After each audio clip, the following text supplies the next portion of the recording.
চরিত্রটা সংশোধন করতে চাস? পারবি না রে নিহার, তুই পারবি না।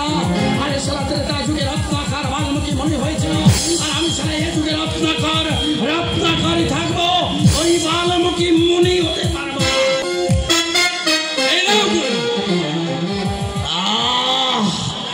জানিস নিহার, এই মদ খেলে আমি ভালো থাকি, মদ না খেলে আমার মাথায় আগুন জ্বলে যায়। ওই অতীতের স্মৃতিগুলো আমার দিকে ফলা তুলে ফেলে আসে, বিবেক আমার বিদ্রোহ করে ওঠে। এটা কি বলছো তুমি? যখন আমি ভালো থাকি নিহার, তখন মনে পড়ে যায় আমার গ্রামের কথা।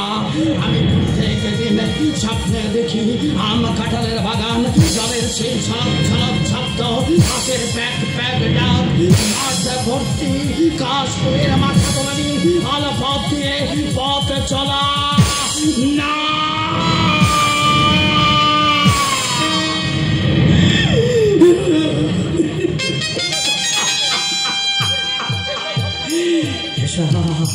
এসব সব স্বপ্ন মাত্র।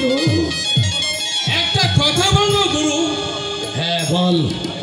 আমি মূর্খ মানুষ, আমাকে না বাধ্য হয়ে এই কাজটা করতে হয়, কিন্তু তুমি শিক্ষিত হয়ে এই শিক্ষিত শব্দটা তুই আর আমার সামনে কখনো উচ্চারণ করবি না। আরে শালা, এই ছেঁড়া কাগজের দাম আছে, তা দোকানে দিলে মাল দেয়, কিন্তু শালা আজকের সমাজে বিয়ে পাস করে সার্টিফিকেটের কোনো মূল্য নেই। বলছো গুরু? আরে নিহার, চাকরির জন্য জানিস আমি কত অফিসের ধর্ষায় মাথা খুঁটেছি, বিনিময়ে পেয়েছি তাচ্ছিল্য, অবজ্ঞা, অপমান আর লাঞ্ছনা। গুরু, আরে যখন আমি দেখি কোনো অফিস ফেরত বাবুকে, তখন আমার মাথায় আগুন ধরে যায়। আমি জানিস নিহার, এই সমাজের সৎভাবে বাঁচতে চেয়েছিলাম, সৎভাবে জীবন যাপন করতে চেয়েছিলাম, কিন্তু এই নিষ্ঠুর পৃথিবী আমাকে ভাবতে দেয়নি। এই নিষ্ঠুর পৃথিবী আমাকে গুন্ডা সাজিয়ে, আমাকে ত্রাস সৃষ্টি গুন্ডা সাজিয়ে দিয়েছে। জানিস নিহার, এই পৃথিবীতে, এই বিশাল পৃথিবীতে আমার কেউ নেই, আমি শুধু একা। আরে বিনিদ্র রজনীতে আমার জন্য কেউ এক ফোঁটা চোখের জল ফেলবে না। এই সংসার সমাজে আমি শুধু একা। ছিল রে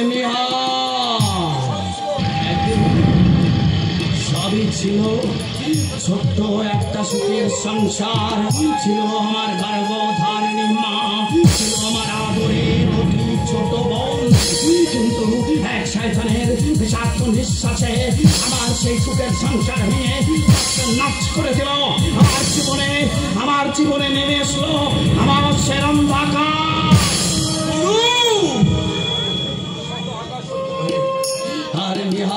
সেই শত আঘাত সহ্য করে এই বুকে আমি কঠিন প্রতিজ্ঞা নিয়ে পাথর সমান প্রতিজ্ঞা নিলাম। আর সেই পাথর সমান প্রতিজ্ঞা একদিন সেই শত্রুকে ফিরে রাখবে। এই পৃথিবীর বুকে সেই শত্রুকে আমার হাত থেকে কেউ বাঁচাতে পারবে না। আজ পর্যন্ত কোনোদিন আমি গুরুর চোখের জল দেখিনি, কিন্তু এত গুরুর মত খেয়ে মাথা নয়, এতে গুরুর বুক ফাটা দীর্ঘ শ্বাস, বুক ফাটা দীর্ঘ শ্বাস।